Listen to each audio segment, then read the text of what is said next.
What is up, everybody? Welcome to episode 15 of Heads Up Play. We're at number 15. That's a pretty big milestone. 15. My name is, you know who we are. You know who we are. We're up to 15. We're killing it, guys. We've been gone the last couple of days. Sweaty Boy, tell them where we've been at the last couple of days. We've been busy. Despite us not having an episode for, I guess it's been about a week and a half. Yeah. We have been busy, you especially. So, right after our last episode 14, Cowboy and I got ready. We previewed it at the end of the episode. Cowboy is a married man. I made the trip up to Dothan, Alabama, the dot where him and his lovely fiance, now wife, got wed. I was so lucky enough to be a groomsman in that wedding. It was fantastic. It was a ton of fun. How does it feel for you, Cowboy, to be totally off the market now? It feels weird. I'll tell you, like, the weirdest thing for me. I'm not a big jewelry person. I don't like accessories. Waking up and having like something on your hand. Like, I got one of the plastic ones. I mean, I have a metal ring. I just don't like the feel of it. I'm not used to it yet. I'm the same way. I wear nothing. I don't wear a chain or anything. So I for those that don't know, I'm also engaged. I'm going to get married at some point. And I got kind of small fingers too, not small, but like kind of thin. So it'll be interesting for sure. So do you think you're getting used to it, or are you wearing the? I'm mostly wearing. I'm trying to wear it. We went on a cruise. The cruise, I kind of got used to it, a little by little. It was all good time though. I want to give a shout out to a loyal Heads Up Play fan in the audience tonight. She was in the wedding. This one goes out to Amy. Amy was a big fan of Heads Up Play. Amy, this Heads Up shout out goes to you. So hopefully you hear it, which I know you're going to hear. You listen to all the episodes. But yeah, well, let's get into it, man. You know, I was on the cruise and I was there to witness the Alabama-Michigan game. It was tough for me, especially with about 5 Alabama fans compared to about 50-plus Michigan fans. So describe the scene. So you get on the ship, you go on a cruise for your honeymoon. The day of the national championship is the very next day. I know you found a nice little sports bar that had the game on and everything. You sent me some pictures. You were there basically at the bar, and the TV was like right in front of you. Right there, yeah. And you sent me a Snapchat. You had some Alabama. I saw like a Alabama fan in a video that you sent, and then another one who you said was an Indiana fan. I thought it was an Alabama fan at first glance because they were wearing red. And then you turn it, you pan it, and there is a ton of Michigan fans. So kind of describe the scene a little bit. So, you know, you have one of these bars, kind of like Buffalo Wild Wings. You walk up, you set the bar, and you got TVs all around you, like above you. And then you got a bunch of big TVs sitting around. Well, me and my wife, we sat right there so she can study, and we just wanted a good seat. Well, behind me was a whole row of Michigan fans. Next to me was an Indiana fan, and he was pulling for Michigan just because he wanted to see the SEC lose. On the other side of my wife, some Michigan. They said their cousin played for Michigan. And then on the other side of the bar was Michigan. And at the very end of the other bar, like at the very end of the right of me at the bar, was 2 Alabama fans. That was it. That was it. That was it in the whole bar. And mind you, at these other TVs, there was like tables next to them. And each table was Michigan fans. Oh, gosh. And I knew it was going to be rough. I knew it was going to be rough when somebody in an LSU t-shirt was rooting for Alabama. I was like, when they're rooting for us, it's going to be a tough game. It's going to be a tough game. It really was like the Civil War, I think. I mean, I think with the SEC's domination for so many years now, and with Washington playing Texas too, 2 northern teams against the South took a big hit on Monday. That's for sure, I think. And everybody I do think that a majority of even SEC fans were probably pulling for Michigan too, but I don't know. It was like a civil war, North versus South to me. I'm just telling you, it felt like if you wasn't a Michigan fan, you was still pulling against Alabama just because it's Alabama. It's kind of like the New England Patriots. You don't want to see the Patriots win. You didn't want to see Tom Brady win. You root against Alabama. But we'll go to the game. It was a very good game. The refs let the boys play the game. I thought Milroe had an okay game. I thought McCarthy. I'm not a big McCarthy fan. You know what? I'll own up to it. I didn't think Michigan was going to be as good as they was. I'll give them that. Their I agree. defense was stout. I never would have thought their defense would have stopped Milroe. Milroe looked scared. I'll say it. He looked scared. We talked about it last episode in our prediction episode, and we both predicted Alabama to win. Obviously, that was not correct. We Yep. both kind of predicted a little bit of a blowout too, to a degree. But I'm right there with you. I expected Michigan to kind of crumble a little bit against a more high potent offense, and I mean even an offense that we kind of considered to be pretty mediocre at the beginning of the season, but found their way along as the season went through. But we kind of said, oh, Michigan's defense, they go up against these poor Big Ten offenses. So how do we really know just how good their defense is? Well, they went out there and they proved it. And Yeah. as an Alabama fan, let me ask you this. I got the sense that Alabama really bought into the Michigan is scared narrative of, oh, they had the video of when they're Michigan's got the little banquet and they show Alabama and everybody's gasping and then everybody's talking and Alabama's offense is going to Jalen Milroe. They've never seen an athlete like Jalen Milroe and blah, blah, blah, blah, blah. And I just had the slight feeling in me, though I thought Alabama would win, I was like, they're hyping up Alabama a little bit more than I think maybe they should. And Vegas knew something all along because you never saw that line that 2, 1.5, 1 point line trend towards Alabama. It was always on Michigan. Well, like I told you, before, when we was all getting ready for the wedding and all that, Alabama, I don't like how they was baiting Alabama. They was giving Michigan bulletin board material. With Jalen Milroe and the comments against Bill O'Brien, you had Jermaine Burden. You had, who else was it? It was defense, Kevin Steele. Kevin Steele had comments about Lane. They was baiting us. I think they were giving us. It was giving Michigan bulletin board material. I didn't like that. You didn't see a lot of media attention from Michigan side a lot. It was kind of like they were making Alabama and I'm not trying to sound like a Bama homer. But I'm just looking outside the sport.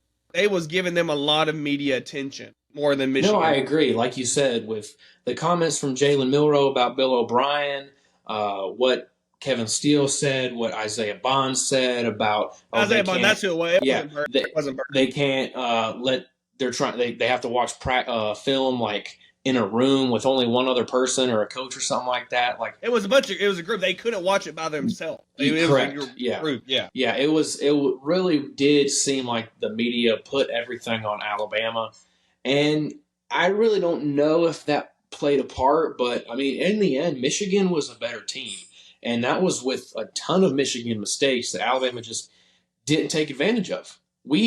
Our offensive line looked like the offensive line against Texas. I know we and the rest of Bama Nation is so happy. And I'm not trying to, rag on a 19-year-old or a 20-year-old. I would never do that.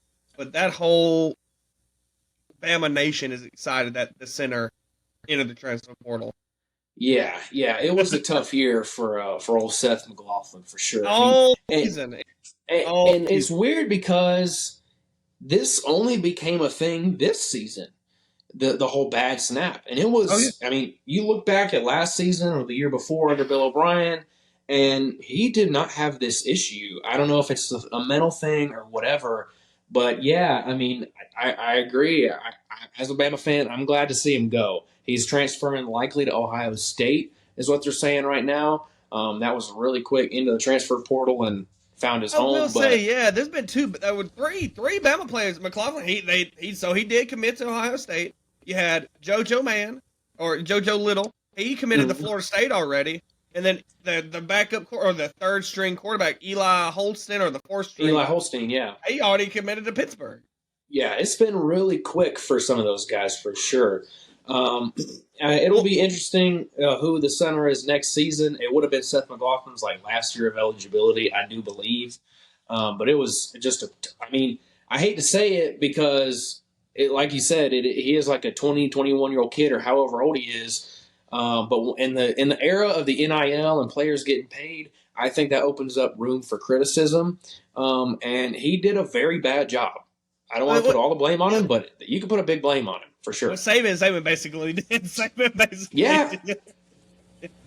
Now, I tell you, somebody at the bar said, man, he's having a bad snapping game. This is one of the worst I've ever seen. I said, dude, you It's must been not all watch that. season. It's been all season. It's been every game. Every game. It started off with Middle Tennessee State when when Milrow had to make that long touchdown. It was a horrible snap. It started off all season. But I want to give Michigan its credit. We'll get into Michigan when we talk about the championship game. One last thing I want to leave it off with. I had to bite my tongue when I watched the game with a Michigan fan. Because there was everybody was nice except these people behind me. I'm not going to lie. They would kind of get on my damn nerves. I heard at one point, I'm so glad Alabama lost. They're just a bunch of crooks. I looked at my wife. I said, isn't this the school that got caught cheating twice? Twice. Not once, but twice. He's been suspended 6 games. 6 games this year. I don't know if I could have bit my tongue after a while. I would have gotten frustrated. I would have been. I think you told me that on the ship they had ESPN like in the rooms. I would have had to leave. I was like, I can't do it. The biggest problem was I wanted to leave, but the dude that cleans the room, he was cleaning our room from either 6 at night to 6 between 8. I was like, well, crap! That'd be me leaving in the middle of the game. Yeah.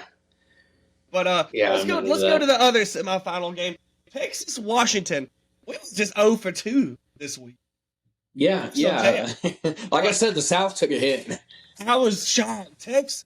I never would have thought Washington was. I mean, yeah, Texas came back at the end, but Texas blew it.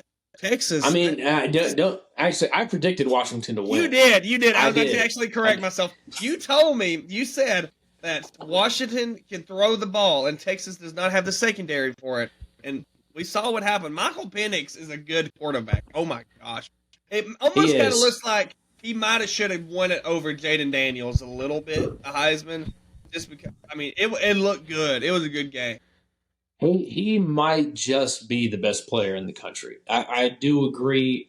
I think Jane Daniels won it, but Joel Klatt, I saw made a good note the other day. He said, you didn't see Michael Penix have to stay in the game and run up the score on teams like Georgia State to get to try and win the Heisman.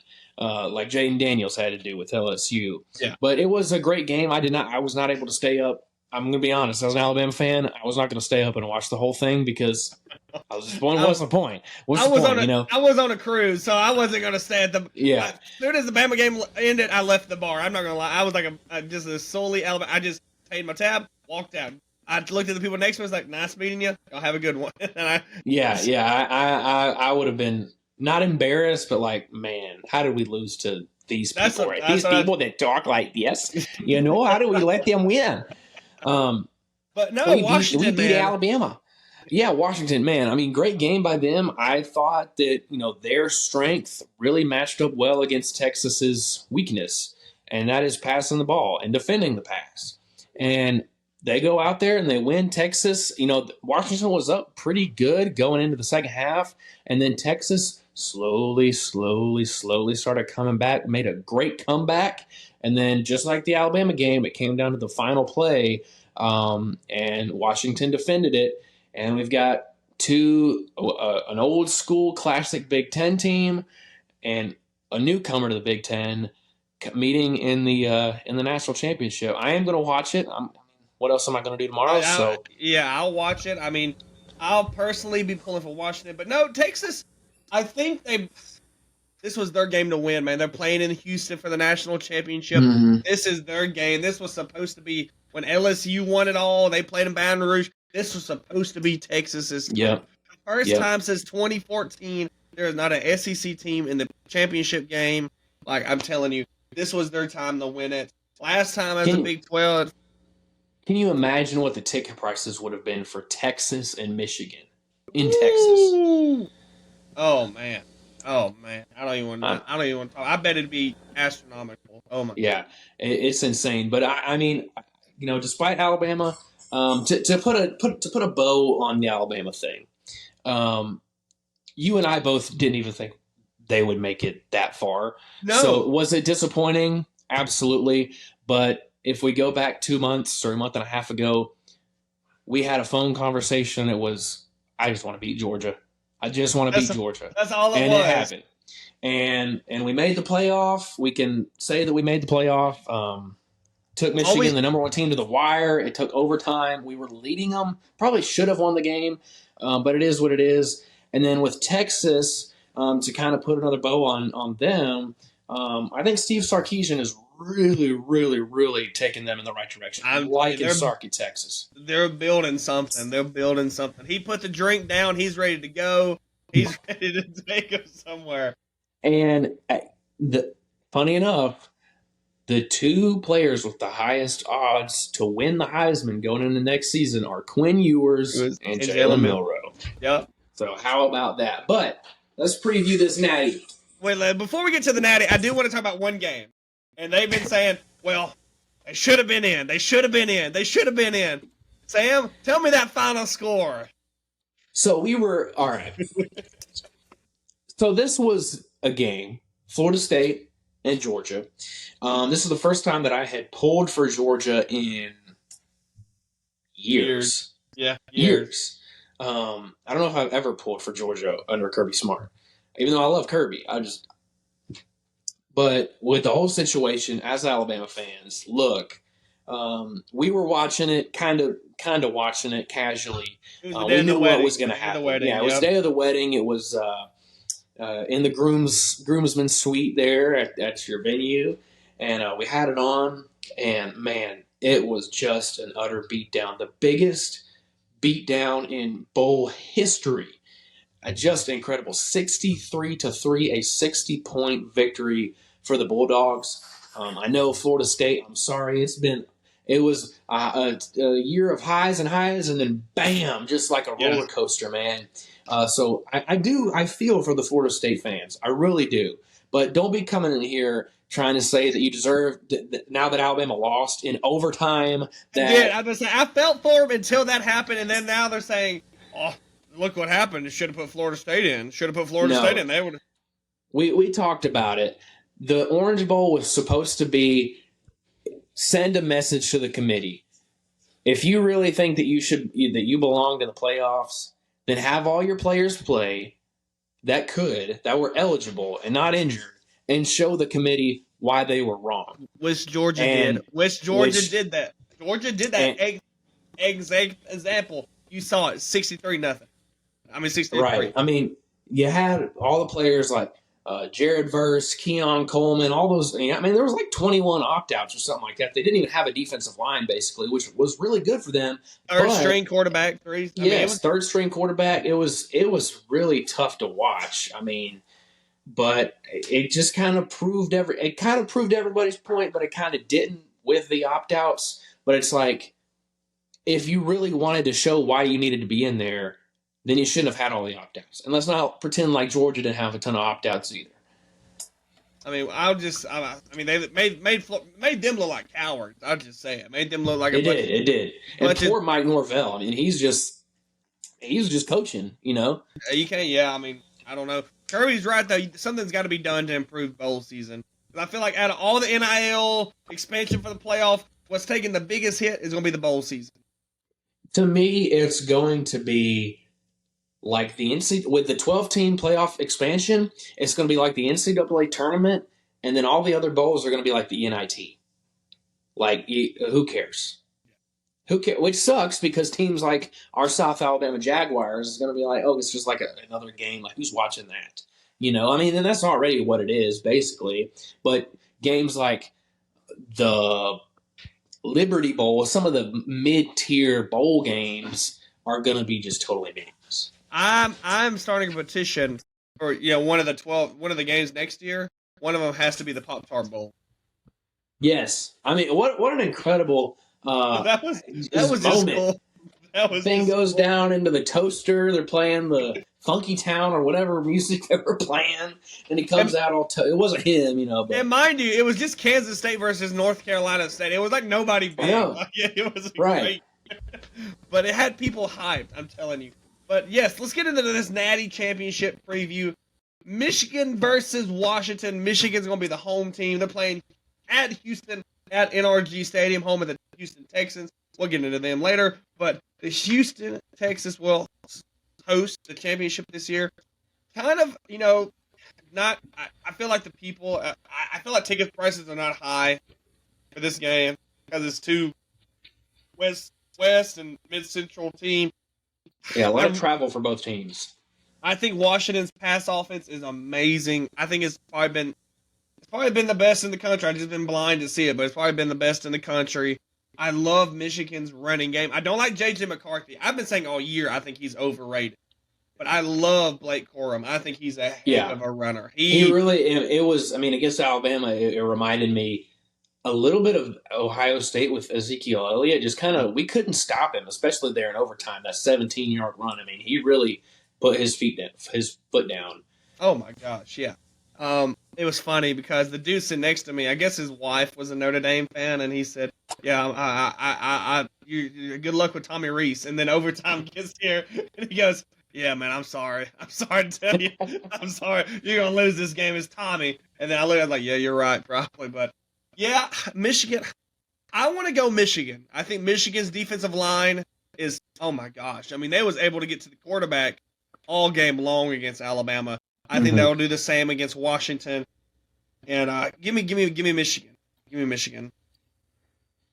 I am also going to take Michigan on this one. I do really like Washington. I've kind of been on Washington all year. I'm pulling for Washington. I want Washington. I'll be pulling for Washington too, just because everybody knows how we as Alabama fans feel with the cheating stuff. I mean, I'm really, and now that I should want Michigan to win because I would want to lose to the champion, right? But Michigan has become the villain. It's going to get vacated, yeah. Exactly. And it just seems like this season is setting up for a Michigan victory.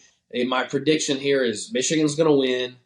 Jim Harbaugh is then, within a week, going to be named the head coach of the Chargers or something. Yeah. And Michigan will then be on a big decline after a big victory. That's my prediction right there. But for the end, but for the game itself, I agree. Michigan's defense, I mean, they're stout, man. They are really something. They really impressed me.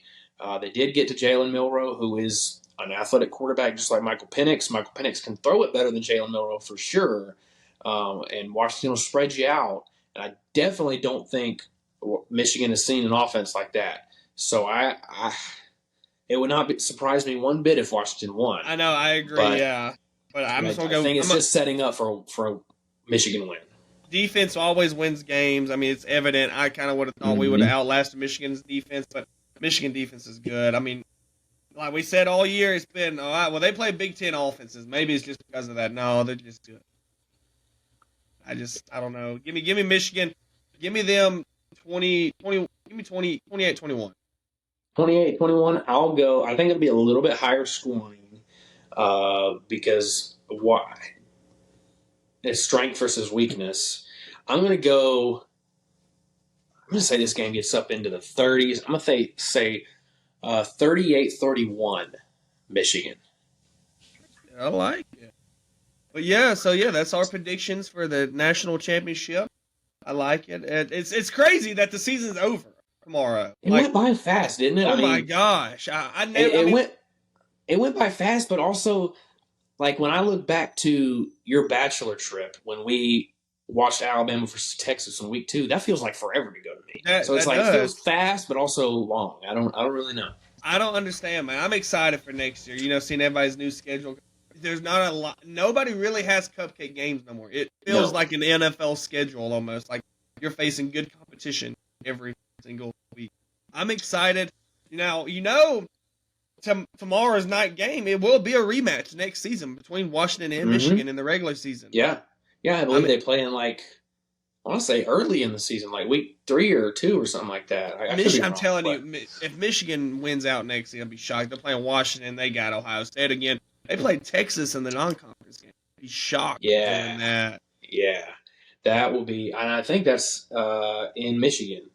I could be wrong. I haven't looked too deep into it, but yeah, I'm excited for tomorrow. And like you said, I'm definitely excited for next season as well. It's going to be a long off season. But I mean, with the new schedules, the conference realignment, the new playoff format, it's going to be a very, very, very different football season. And just think, within the past 5 years, how different of a game next season will be compared to 5 years ago, with no transfer portal, no NIL, still had the big Power Five conferences. Everything I was know. totally different. And one last thing. Tomorrow, at some point during the game, I believe it might be halftime, we're supposed to get some news on NCAA 24 Yes. coming out this summer. I think we're getting a trailer. Not like I'm excited. Dude, I'm telling you. Well, let me ask you a question. When you pay $100 to play that, would you pay $100?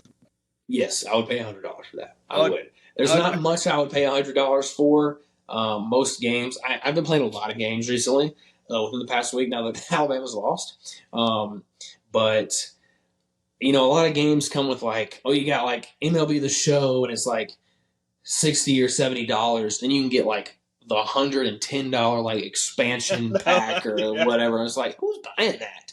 YouTube streamers or something? I don't know. But $100, I've waited 11 years for that. I would go. Let me ask you, how much? What's the most you would pay for Grand Theft Auto 6? If it was to drop next week or something? Yeah. Or just in general? How much would you pay? I'd pay $100. I would. If I could, let's say it drops tomorrow and everybody gets it, I would pay $100, right? But if it's okay, you can pay this amount and you can get it tomorrow, have super early access, I might pay $250 for that. I'm the same way. I would pay. I've been wanting to play that. But talking about you mentioned the transfer portal. I really hope they put that in the college football game. That'll be kind of cool. They'll have to. I mean, it's going to be the dynasty mode and the road to glory. That's what I've heard is it's going to be big focus on dynasty and road to glory. I mean, it's going to be insane with NIL deals, transfer portal, all that stuff. I mean, I think it's going to be really in depth. You and I, we've talked with the sports video games. Our favorite thing to do is play the franchise mode. When I play MLB The Show or Madden, that's my favorite thing. I like to build a franchise, get the worst team. And you can MLB The Show, especially. That's my favorite sports game because in the franchise mode, it is really in depth with all the transactions and everything. You really become a GM. I really hope that that's what it's going to be like with this.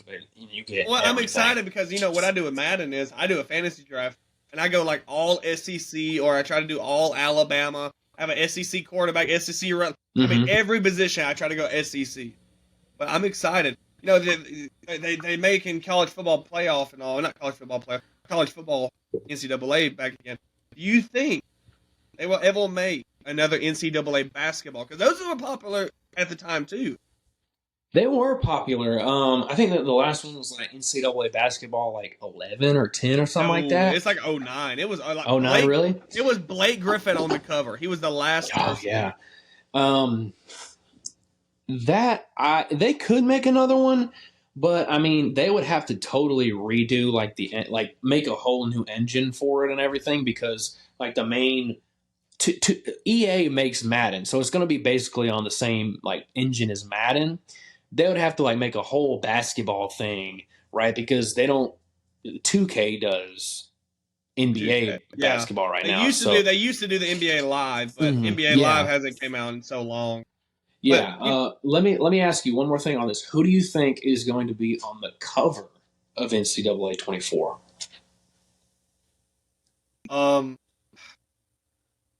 I don't think it needs to be Jaden Daniels. Jaden Daniels is not.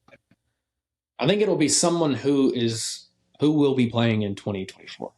You think so? Either that or some an old Heisman winner. Yeah, or it wouldn't surprise me if they put every Heisman winner who's won the Heisman since the last game. Are they announcing the cover tomorrow, or is it just? I have no clue. If I had to go a betting man just because he's about to be the number one pick in the draft, I'd probably go Caleb Williams.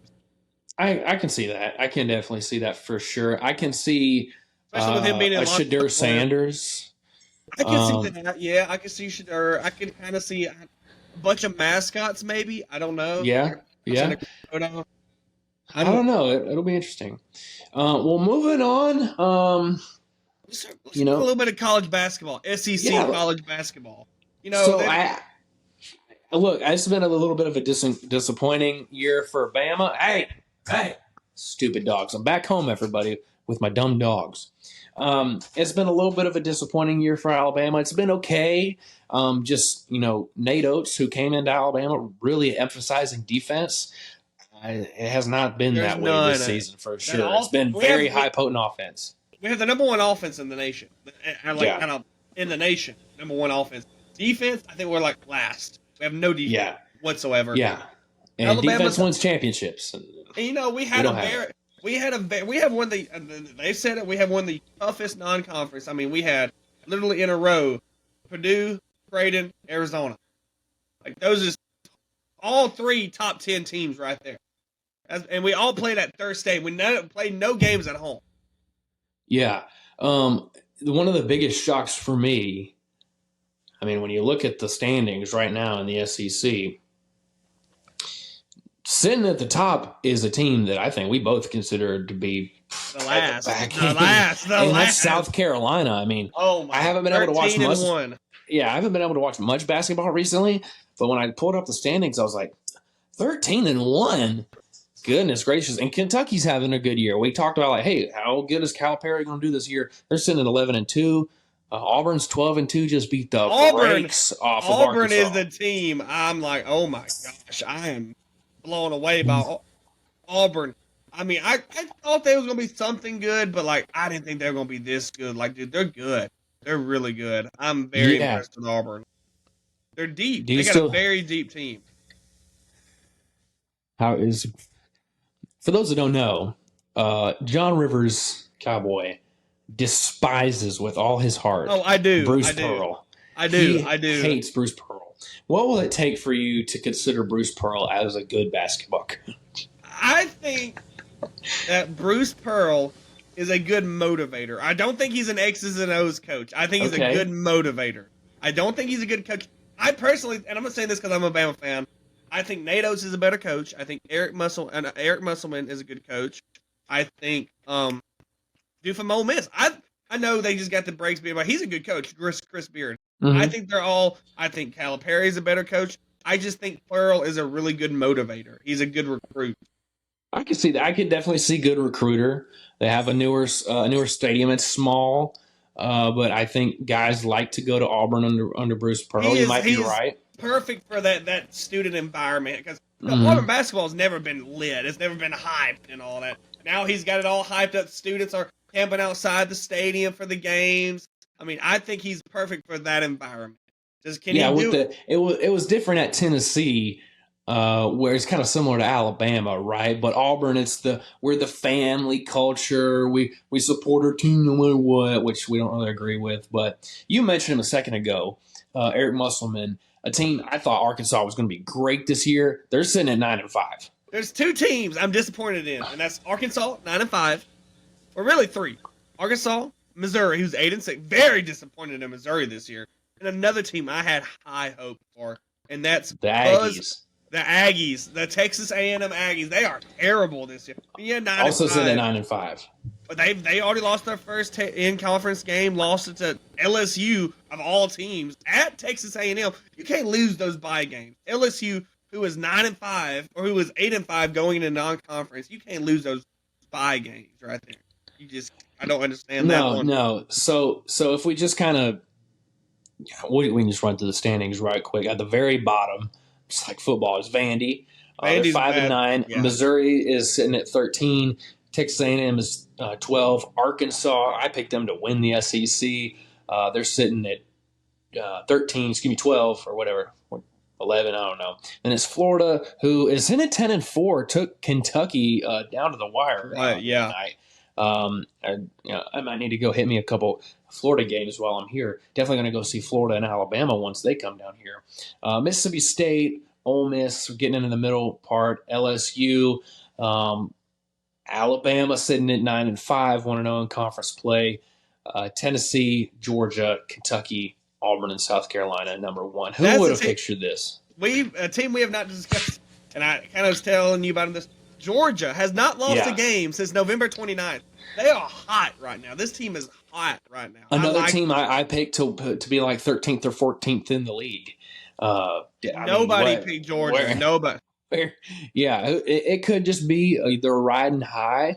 Who knows?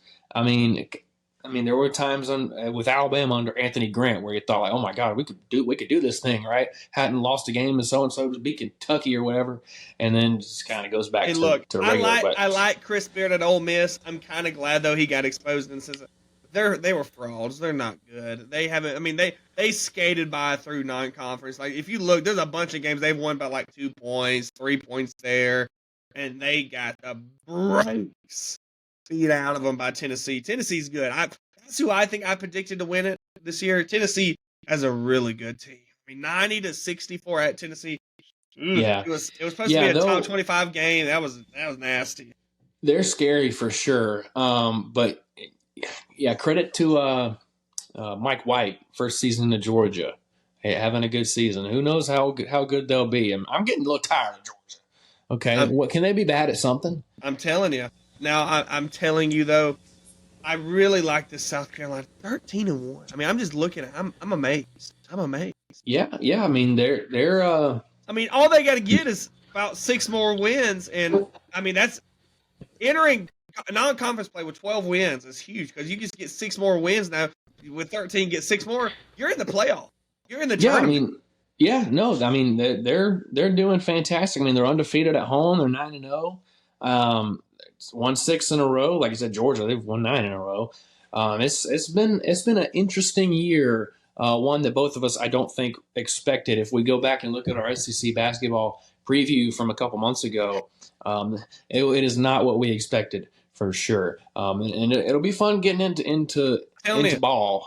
Tuesday night is the game, in my opinion, the game of like the night. You know, Tuesday and then Wednesday they usually have a bunch of games. Tuesday night, South Carolina at Alabama. I think that's going to be a game right there. I think that's going to be a good one. I agree. That is going to be good. Let's see if Alabama's defense can step up in that. Alabama, I've been a little disappointed in the crowds this season for Alabama. It's been a little lackluster there at Coleman. I think Nate Oates. This could be something if the crowds don't start stepping it up a little bit. Nate Oates, who really desperately wants this new arena, he might start looking at some other options. Speaking of crowds, I think it's going to be rocking on Tuesday night in the Plains. Texas A&M travels down to Auburn at 8 p.m. I think it's going to be rocking. It's always rocking. It's always rocking in the jungle. You got to think, students just got back from holiday break. Mm-hmm. Oh, they are about to be rocking on Tuesday night. And then now Wednesday, it'll be a pretty. We'll figure out Wednesday if Georgia's for real. Because Wednesday night we have Arkansas at Georgia. That's going to be good. That's going to be good. We'll find out if Georgia's for real. And then we got a couple of games on Saturday. Saturday's not too bad. Tennessee at Georgia, Kentucky at Texas A&M, Alabama at Mississippi State, LSU at Auburn. Find out if LSU's for real. But yeah, college basketball's in the full. This is when college basketball gets fun. When football is about towards its end, and then you get into conference play. That's when it gets fun. So let me ask you, with the current outlook of the SEC standings, what is your prediction now? Or has it changed for your regular season champs? I'm going to stick with Tennessee. Okay. I'm going to say Kentucky. I like South Carolina. They're doing good, but I don't know how long it's going to last. Just the same, yeah, I agree. Yeah.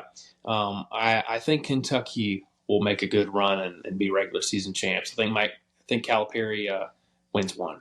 So, yeah, that's a good outlook of SEC basketball for sure. Anything else you want to kind of hit on that's happened recently within the sporting world? There's been a lot of moves in the baseball world. There has been. Let's get into the baseball world, man.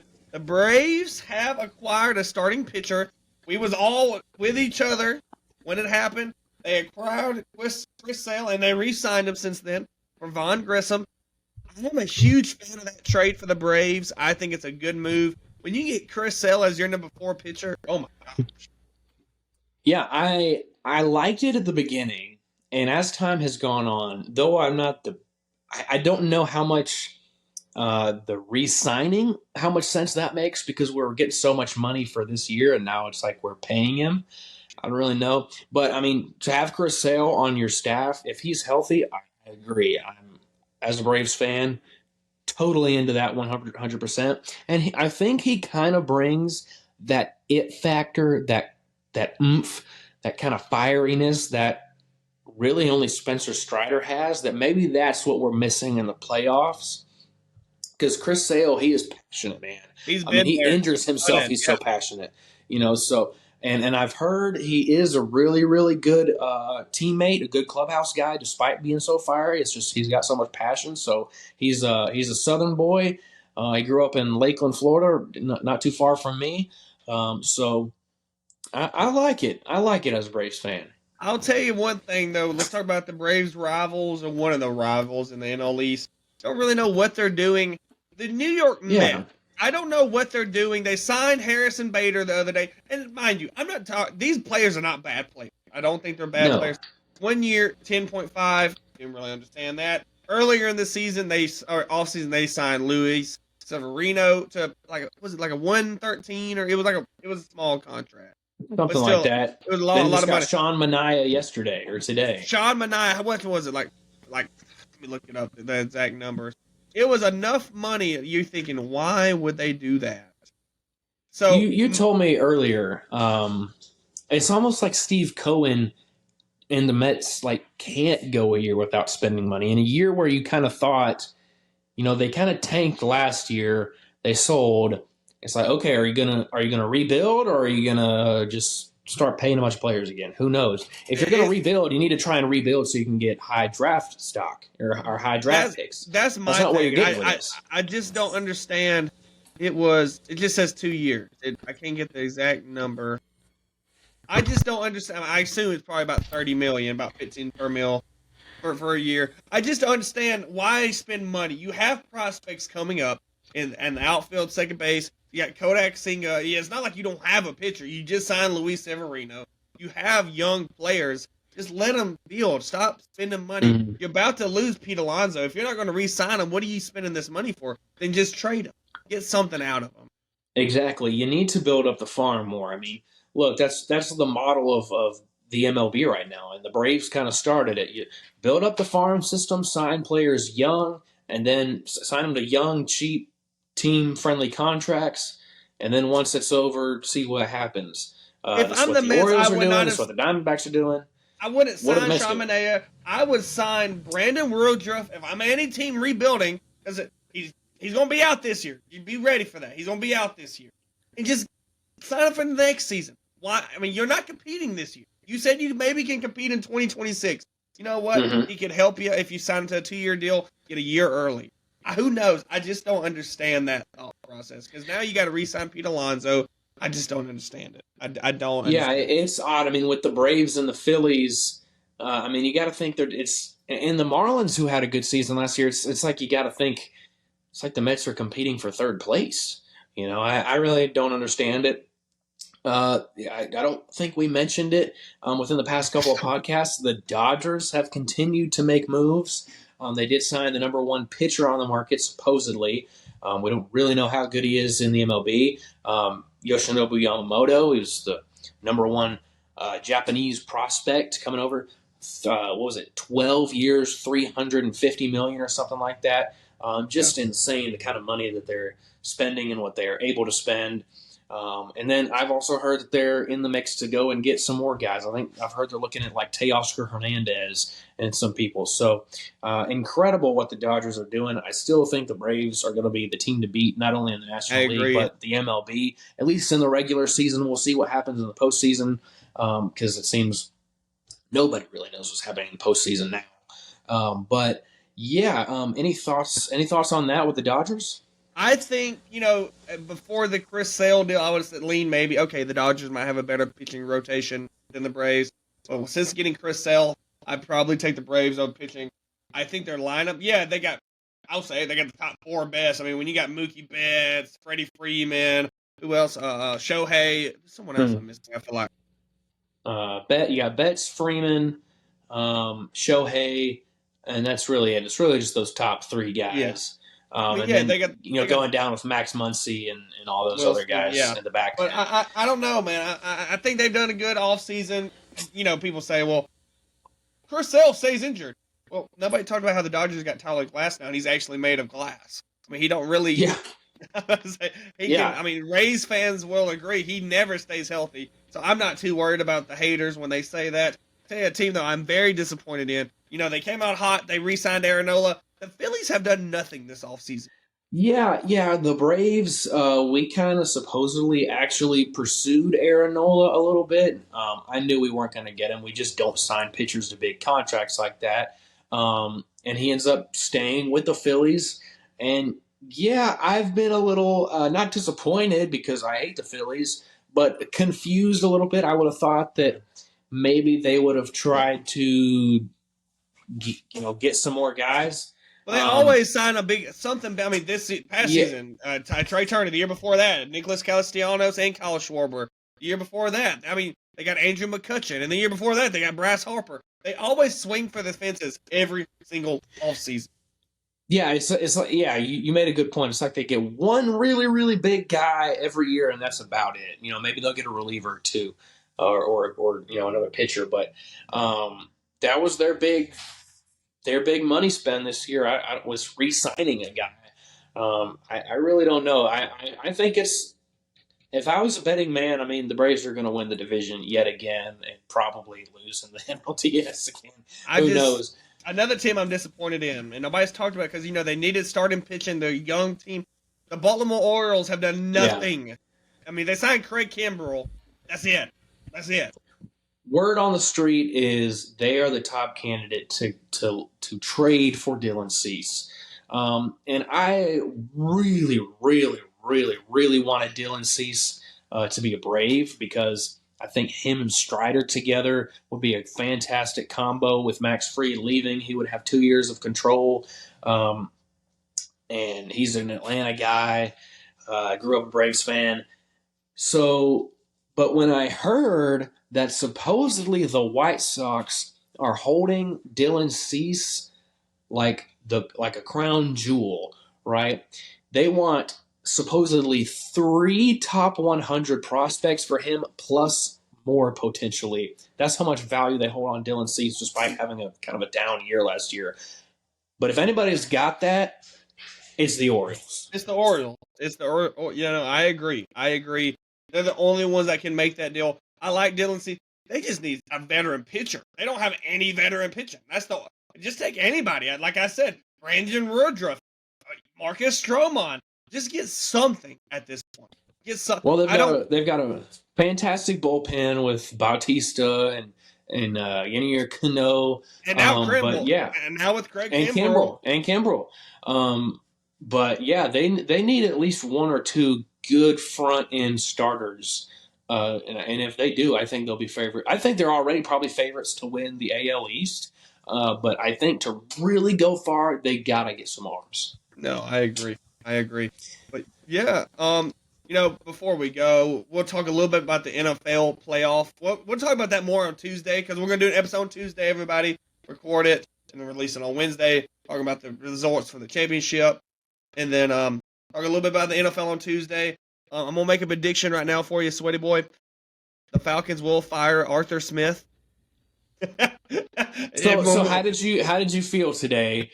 I felt really good, and then halftime happened, and then we lost 41-17. Yeah. I mean, it was tied. I was like, oh, how about that? Because I didn't get the game today. I got the Bucks and Panthers game today because that's the market that I'm in. Yeah. But they showed the score up in the top left, and I was like, 17-17. I was like, oh shit. No, it was a dud. It was. Yeah. It was. But did you see the end of the game? I did not. So the Saints get in like went in formation, take a knee, and then they hand the ball off to Jamal Williams, and he scores a touchdown.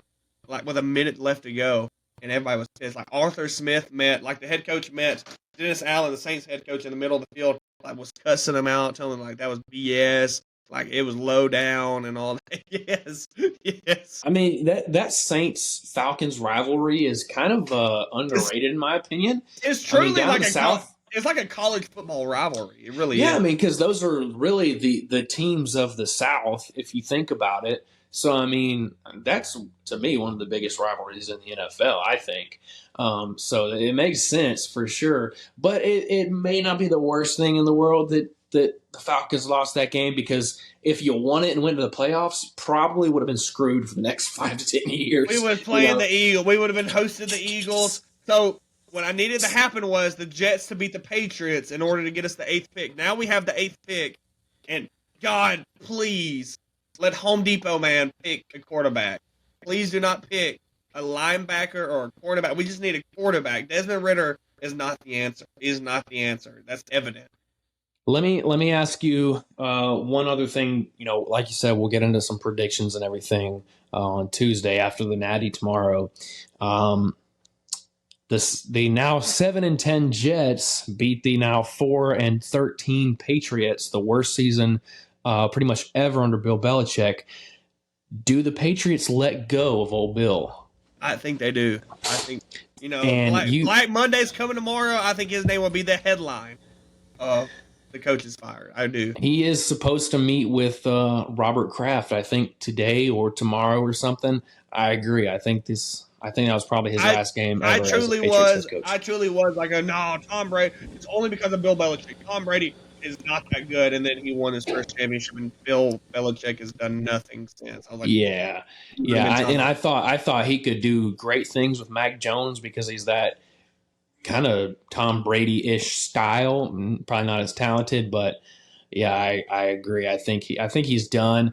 Would you want Bill Belichick to be the coach of the Atlanta Falcons? Yes, anybody but Arthur Smith. Arthur Smith, he does not care about the Atlanta Falcons. His daddy created FedEx. He don't need this. He don't need the money. He don't need the job. He just don't care. This is a playtime for him. I just want anybody but Arthur Smith. Anybody. I can see that for sure. I can see it happening. Hell, I mean, what's going to happen is Nick Saban is going to retire, and Bama's just going to be Bill Belichick. Or I saw somebody put that on Facebook. Jim Harbaugh is going to be the new Patriots head coach. He's watch. I mean, he's cheating. He wants to have it. And isn't it crazy? Jim Harbaugh's got the number one team in college football, and his brother's got the number one team in the NFL. NFL. That's insane. Just makes it's setting up. You know who the brother-in-law is? The brother-in-law? Yeah. Who? No. Is Tom Crean, the dude that used to be the head coach of Indiana and Georgia. That's her brother. It's a whole family of just like coaching. But I've heard that before. I want to leave you with this. Questions? Okay. Yes. Okay. Where's there aliens in Miami? Where's there aliens in Miami? I need to know.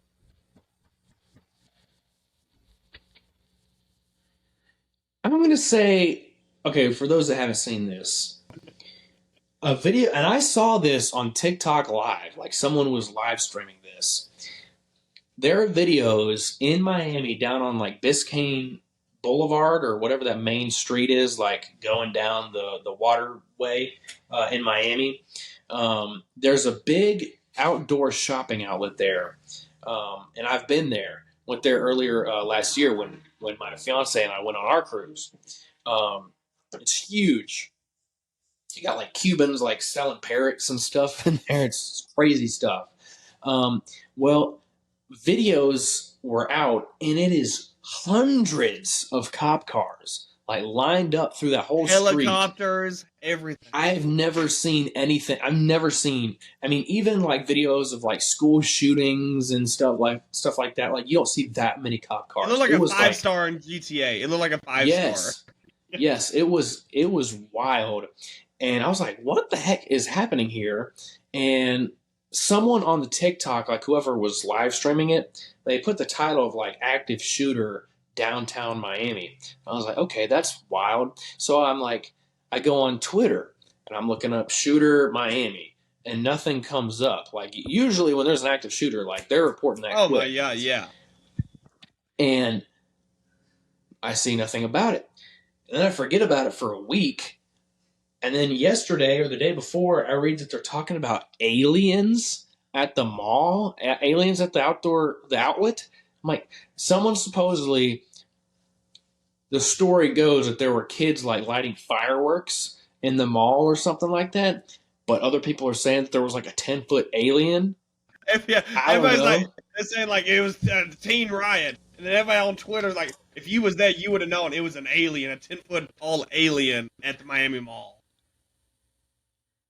I got if there was an alien, there would be pictures of this. Someone would have snapshot a video, while them running. I mean, with some, yo, look at this, doing it. They got an alien over here. Like someone would have gotten some footage. Somebody would have got it. Yeah. So I don't think that there was aliens. There was definitely something going on. If it was aliens, I don't know. Do you believe in aliens? I do. Are you into all that? I do. I believe in aliens as well. What do you think is happening at Area 51? That's what We're I'm going saying. off the rails here. I think there's so much at Area 51. I definitely think there's aliens at Area 51. Now I got to thinking. I want to hear your response, and then I got one more question for you to end it. Yeah, so I was in the shower yesterday, and I was having one of those shower thoughts, and I got to thinking about the alien stuff with Miami, and I got to thinking about Area 51, and if you go on like Google Earth or Google Maps or something, and you can find Area 51, and you can see the buildings and stuff like from from the satellites. Like you can see they got like a little softball field and all these buildings. I don't think that's it. I think they've got a whole underground network of tunnels and buildings and stuff like Men in Black. That's my Area 51 thought. I agree with that. Now, one more question. She's in the news. She got out of jail. Do you think Gypsy Rose should have went to prison?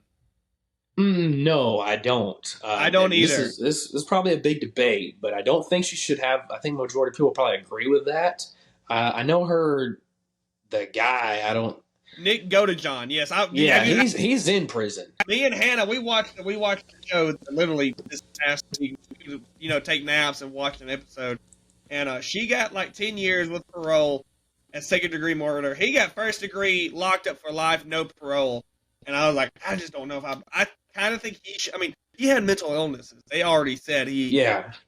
But I definitely think she should have. If she got jail time, I think he should not have got as much as she did. If she was a victim, I agree. I think he helped her out. I don't think he should have got life, and she did it. But no, I can agree with that. I do. Have you seen some of the stuff that like my fiance is all into like what she's posting on social media and Instagram and stuff. Gypsy Rose is a freak. Gypsy Rose is a freak. Don't be ashamed. You're rocking my world every night. Yeah, I said it. That needs fire. I was like, Gypsy. Yeah. Gypsy. That's so because when I showed Hannah this stuff, she's like, "Who is Gypsy Rose?" And then like we watched. She said, "She's so innocent." I said, "Let me read you this comment." She said her world is getting rocked every night. I really do think that that's probably just like the lack of understanding of like social cues and stuff, just due to the way that she was brought up. But it's like, Gypsy, you can't be saying that. My world is rocked. I loved it. All right. All right, so that is it. Episode 15, everyone. Be sure to like, subscribe, follow us on social media, Instagram, TikTok. Let's go Huskies. I am a Husky tomorrow for sure. But everybody, we will catch you. We're going to record again on Tuesday, probably upload it on Wednesday, give our thoughts on the game and the upcoming NFL playoffs and everything else. So everybody, have a good rest of your week. We'll catch you next time. Heads up, play. Heads up, play. Heads up, play.